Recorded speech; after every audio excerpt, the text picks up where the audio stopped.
I is for investment risk. Now, as an investor, it doesn't matter what you invest in, there's always an element of risk.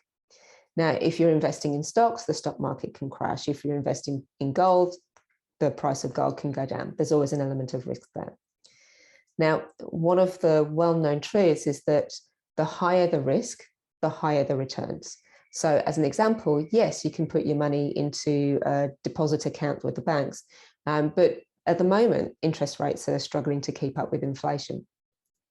You could also put your money into startup companies and other high-risk ventures, and the rewards are great, but the risk is also higher. In this video, I'm going to help you understand your own appetite for risk and just really break down the risks associated with property development and some ways of mitigating them. So when you're looking at your own risk profile, here are some key considerations. What level of risk are you actually comfortable with? Is that low risk, high risk, medium risk? The other thing that you need to consider is what rewards do you want to get? Do you want to get high rewards, medium rewards, low rewards? And then you just have to balance the two things. How long do you intend to invest for? Now, if you're younger, you may tend towards more riskier investments because you've got time to recover if they don't work out in the way that you want them to.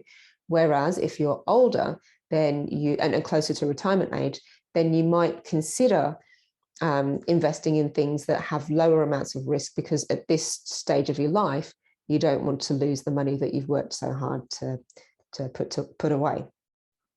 It really just depends on your present and future circumstances. And then the other thing to consider is, what other investments do you have? Do you have costs that are going to erode your ability to meet your commitments if you invest the money that you're considering?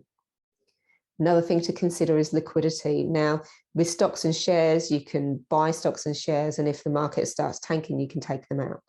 Now, when you're talking about property development, it takes a long time for things to happen. You need to get approvals, you need to get demolition, you need to do the construction. So it could be years, months before you actually see the money again. So you have to be aware of that. Now, when it comes to the risks inherent in property development, you need to consider market risk, delays, tenant or sales risk, interest rates, and gearing levels.